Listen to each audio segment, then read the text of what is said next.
Today I'm doing FAQs, frequently asked questions about the bag that I get time and time again. I have this vision of 9 questions, so like the entire grid is filled up with little like under 15-second videos on the same background.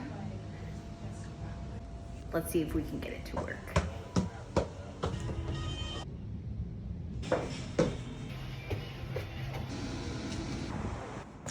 When I think about these tiny minutia details, like what color bag should go with what color paper and what color paper I want, etc. Some people just can't, they're not visual. So they're like, why does it even matter to show us the bag?